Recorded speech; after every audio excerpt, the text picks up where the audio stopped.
ما كان محمد أبا أحد من رجالكم اکبر لا الہ الا اللہ واللہ اکبر اللہ اکبر وللہ الحمد۔ مجسم صلی اللہ علیہ وسلم کا ہم نے آغاز عید کی نماز سے کیا ہے اور انشاءاللہ تا قیامت تک یہ جو ہے عید کی نماز چلتے رہیں گی اور عید میلاد النبی صلی اللہ علیہ وسلم یہ ایک ایسی عید ہے جو ہر عیدوں کی عید ہے، اس کے لیے اس کو عید الاعیاد کہا جاتا ہے۔ الحمدللہ یہ عید کی نماز پڑھنے کے بعد جو خوشی اور مسرت ہمیں ہو رہی ہے۔ آج ہم لوگ مہدی پٹنم پی ایس میں کمپلینٹ لکھانے کے لیے آئے ہیں۔ اس کی وجہ یہ ہے کہ آج ہاکی گراؤنڈ میں عید کی نماز پڑھی گئی ہے، جبکہ دین اسلام میں صرف دو ہی عیدیں ہیں، ایک عید الفطر اور عید الاضحیٰ۔ اور یاد رکھیں نبی علیہ الصلوۃ والسلام کی آمد ہم سب کے لیے خوشی کی چیز ہے، خوشی کا موقع ہے۔ ایسے موقع پر ہمیں چاہیے کہ ہم وہ کام کریں جس کو نبی علیہ الصلوۃ والسلام نے کیا ہے۔ آپ صلی اللہ علیہ وسلم نبوت ملنے کے بعد 23 سال اس دنیا میں باحیات رہے، پھر اس دنیا سے پردہ فرمانے کے بعد صحابہ کرام کا دور آیا، 100 سال کا دور رہا، نہ حضور علیہ الصلوۃ والسلام نے کہ عید کی نماز نہیں پڑھی اس دن، اور نہ صحابہ کرام میں سے کسی صحابی کے بارے میں یہ بات نہیں ملتی ہے کہ انہوں نے اس دن کوئی عید کی نماز پڑھی ہو۔ لہذا ہم سب اس کی مذمت بیان کرتے ہیں، اور ہم سب کے لیے یقیناً یہ خوشی کا دن ہے، نبی کی آمد ہے۔ تو ایسے موقع پر ہمیں چاہیے کہ ہم حضور صلی اللہ علیہ وسلم کی سیرت کو پڑھیں، آپ صلی اللہ علیہ وسلم کی سنتوں کو زندہ کریں، آپ صلی اللہ علیہ وسلم پر کثرت سے درود پاک کے نذرانے پیش کریں، یہ ہونا چاہیے۔ ایک حدیث پاک سنا کر اپنی بات کو ختم کرتا ہوں۔ نبی رحمت صلی اللہ علیہ وسلم نے ارشاد فرمایا کہ جب آپ صلی اللہ علیہ وسلم جام کوثر پیش کر رہے ہوں گے اس وقت فرشتے بعض لوگوں کو دور ہکالتے رہیں گے،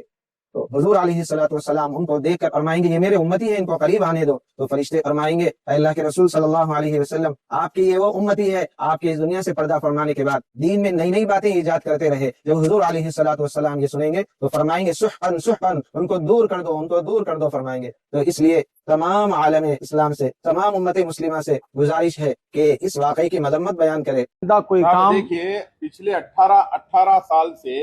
غلامان مصطفیٰ کمیٹی صلی اللہ علیہ وسلم عوام کے درمیان میں ہے، اور آج تک کوئی ہمارے سے ایسی کوئی غلطی نہ جو ہے کوئی ہم ایسا موقع دیے کہ کوئی غلطی کرے، نہ کوئی غلطی کرتے ہم نہ کبھی کرے۔ یہ ایک پہلی غلطی ہے اور یہ آخری غلطی ہے، انشاءاللہ اس کے بعد کوئی قسم کی غلطی نہیں ہوئیں گی۔ ملت اسلامیہ کو متحد کرنے کا کام غلامان مصطفیٰ کرتی، انتشار کرنے کا کام غلامان مصطفیٰ کمیٹی نہیں کرتی۔ پیش خدمت ہے اس سال عید میلاد النبی کے نام پر ہونے والی ایسی نئی بدعات اور خرافات جو کہ آپ کے ہوش اڑا دیں گی۔ سب سے آگے تھے،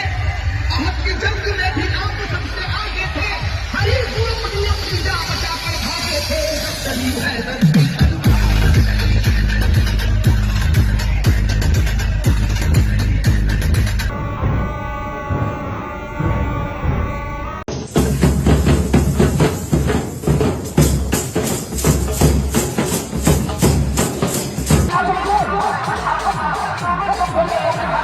آپ سب کو یاد ہوگا کہ اکثر اپنی ویڈیوز کے اندر میں یہ کہا کرتا ہوں کہ جب بھی کوئی شخص اللہ اور رسول کے دین سے ہٹ کر کوئی نیا کام ایجاد کرتا ہے تو ایک وقت آتا ہے کہ دین کے اندر یہ اضافہ اس ایکسٹریم لیول پہ پہنچ جاتا ہے کہ لوگ گستاخیاں بھی ثواب سمجھ کر کرنے لگتے ہیں،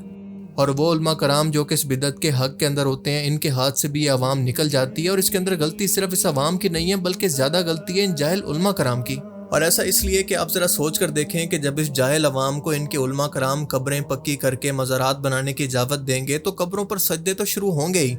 یہ علماء کرام کرامات کے نام پر جب اپنے اولیاء کی جھوٹی شانیں بیان کرنا شروع کریں گے تو شوف سرکاریں بھی مارکیٹ کے اندر ضرور آئیں گی، اور جب میلاد کے نام پر تیسری عید کی بدعت شروع ہوگی تو بات یہاں تک پہنچ گئی ہے کہ اس سال حیدرآباد انڈیا کے اندر باقاعدہ اس کو تیسری عید کہہ کر نماز بھی ادا کی گئی۔ جی ہاں، عید میلاد النبی کی نماز باجماعت جیسی باقی دو عیدوں کی جماعت واجب ہوتی ہے، اور تیسری ان لوگوں نے خود ہی اپنے اوپر واجب کر لیا،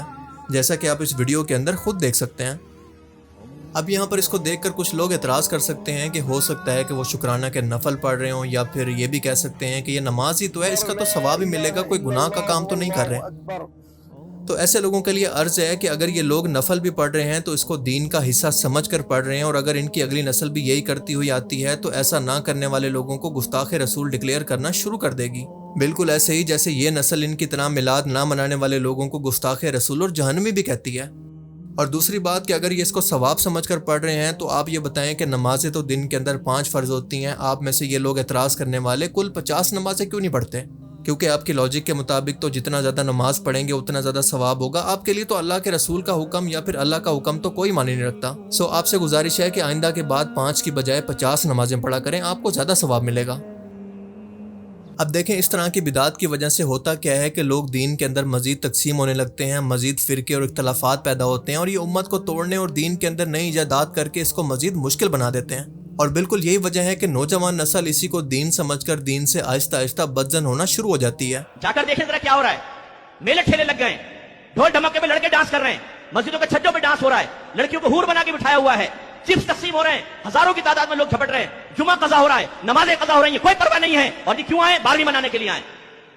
لائٹنگ کر کے, ٹکڑے بنا کر, نقوش بنا کر, اونٹ کھڑے کر کے, پہاڑ بنا کر میلہ بنا دیا ہے. عورتیں مرد نکل کر تفریح کے لیے باہر نکل رہے ہیں, جسم سے جسم مس ہو رہا ہے مرد عورت کا, لیکن ثواب کی نیت سے نکلے ہوئے ہیں. صاحب بھائی ہم تو دیکھنے جا رہے ہیں کہ 12ویں کی لائٹنگ کیسے. اس قسم کے لیڈروں کی حماقت کہوں یا اس کو حکمت کہوں؟ ان کے نزدیک حکمت ہوگا, میں تو حماقت کہوں گا. پورا مزار پہ چلے جاؤ, چادر چڑھا دو, تمہارا کام ہو جائے گا. ایک گھر میں نماز نہیں پڑھی جا رہی, قرآن پاک ترجمہ تفسیر سے نہیں ہو رہا, اس کتاب میں اس گھر میں حدیث کی کوئی کتاب نہیں ہے, سیرت کی کوئی کتاب نہیں پڑھی جاتی, لیکن 11ویں ہو رہی ہے, 12ویں اہتمام سے ہو رہی ہے. 9-10 محرم کی نیاز بڑے اہتمام سے ہے, کنڈوں کی نیاز کبھی نہیں چھوڑی ہے, ماہانہ ختم قادری بھی ہو رہا ہے,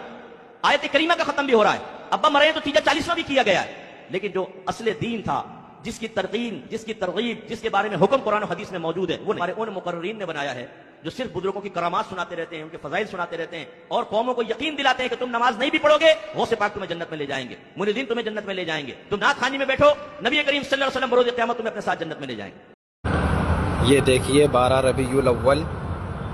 آج جمعہ کا دن, یہ گستاخ رسول نماز پڑھ رہے ہیں. گستاخ رسول, یہ سارے گستاخ رسول ہیں. اب آپ کو عاشق رسول دکھاتے ہیں, بنے رہیے آپ لوگ عاشق رسول کو دیکھنے کے لیے. یہ رہا عاشق رسول کا منظر, وہ تھے گستاخ رسول اور یہ ہیں عاشق رسول.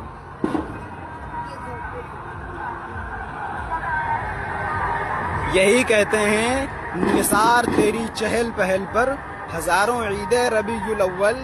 سوائے ابلیس کے جہاں میں سبھی تو خوشیاں منا رہے ہیں. اب اچھی بات یہ ہے کہ علماء ہند نے اس پر بہت ہی سخت رد عمل دیا ہے, کیونکہ اس مولوی صاحب پر FIR بھی کروا دیا ہے کہ یہ امت کے اندر انتشار پیدا کر رہا ہے, اور اس عمل سے دوسرا اس کے بہاف پر معافی بھی مانگ لی ہے. بہت اچھی بات ہے, لیکن سوال یہ ہے کہ انہیں اس حد تک پہنچنے کا موقع دیا کس نے؟ آپ ہی کی ایجاد کی ہوئی بدعات اور خرافات نے یہ کام کرنے پر ان کو مجبور کیا. اور یہ بتائیں کہ یہ نبی کریم صلی اللہ علیہ وسلم کی ولادت کو منانے کا کون سا طریقہ ہے؟ ذرا یہ ویڈیو دیکھیں کہ ایسا لگ رہا ہے کہ کوئی میوزیکل کنسرٹ یا پھر کوئی مجرے کی محفل چل رہی ہے. ولادت مصطفیٰ کے نام پر ایسی خرافات کی جا رہی ہیں کہ اللہ کی پناہ, جن کو بیان کرنا بھی پاسبل نہیں ہے.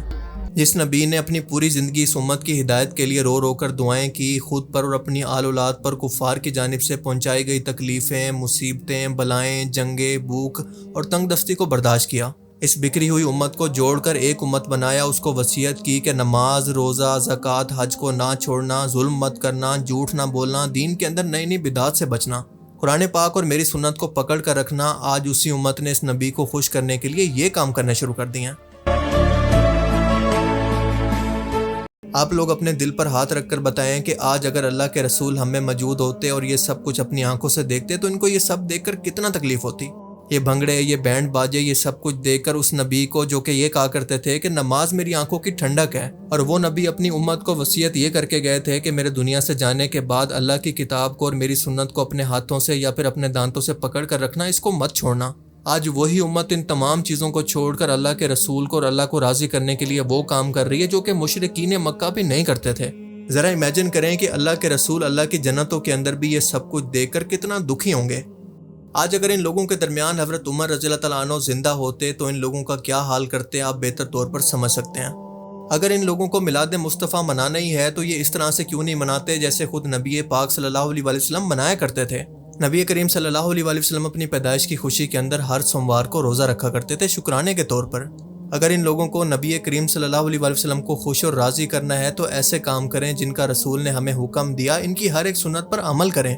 پر اس کے برعکس یہ سب کچھ جو یہ لوگ کر رہے ہیں یہ دین کے اندر کہاں پر لکھا ہے, اس کا حکم کہاں پر دیا گیا ہے؟ کیا اس طرح کی چیزوں سے کوئی غیر مسلم اسلام سے متاثر کبھی ہو سکتا ہے؟ آپ سب لوگ اچھی طرح سے جانتے ہیں کہ اسلام کے بارے میں جو بھی کانسیپٹ ویسٹ کے اندر بنتا ہے وہ مسلمانوں کی حرکتوں کو دیکھ کر ہی بنتا ہے. انہی لوگوں کو دیکھ کر غیر مسلم اسلام کو جج کرتے ہیں، ان کی حرکتوں کو دیکھ کر اس سے متاثر ہوتے ہیں یا پھر اس سے بدظن۔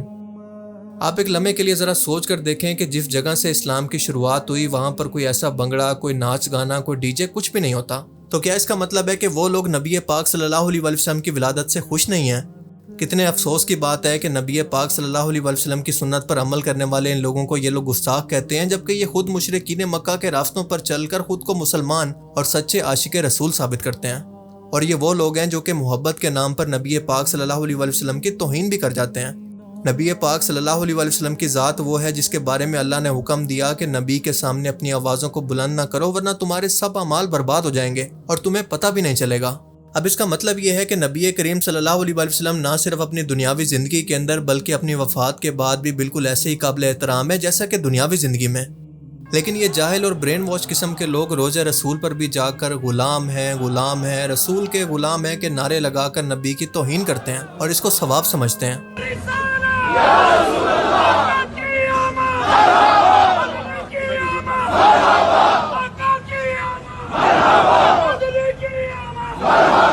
اور ایسے لوگوں کا علاج صرف یہی چھتر ہے جو کہ سعودی حکومت ان کے ساتھ کرتی بھی ہے۔ ایک بندے کو لے کر گئے تو سب کے سب عاشق رسول کی ہوا نکل گئی فوراً۔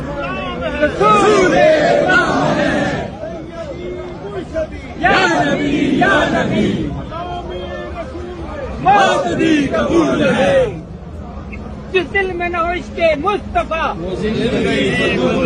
دل میں نہ ہو عشق۔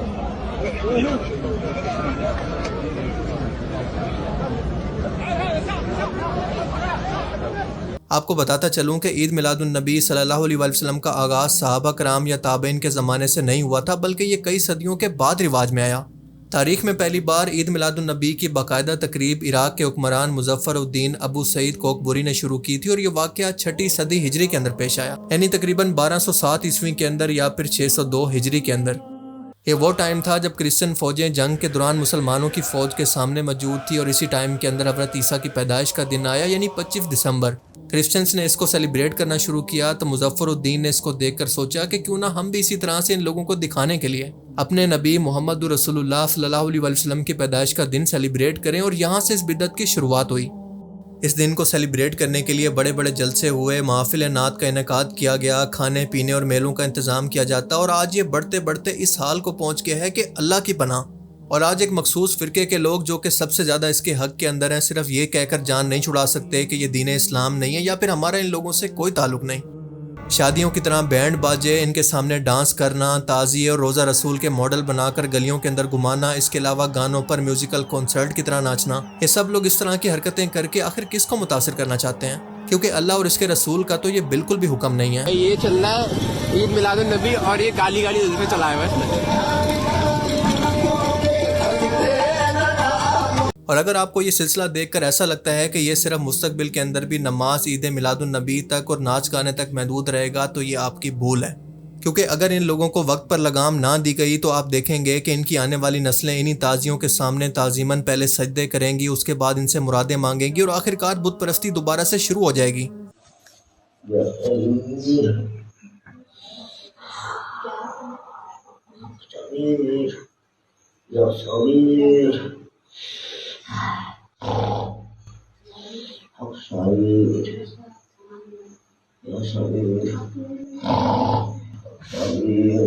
اور اسی لیے میں کہتا ہوں کہ تمام مسلک کے علماء کرام کو اپنے اختلافات وقتی طور پر بلا کر اس مسئلے پر اکٹھا ہو کر ان تمام خرافات کے خلاف ایک فتویٰ دینا ہوگا، اور پوری دنیا کو یہ واضح کرنا ہوگا کہ ایسے لوگوں کا دین اسلام سے کوئی تعلق نہیں، اور جو بھی کوئی ایسا کرے گا قانون کے ذریعے اس کو سزا دلوائی جائے، کیونکہ اس طرح کے لوگ نہ صرف اپنی حرکتوں کی وجہ سے دین اسلام کو بدنام کر رہے ہیں بلکہ مسلم دنیا کی یونٹی کو بھی توڑنے کی وجہ بن رہے ہیں۔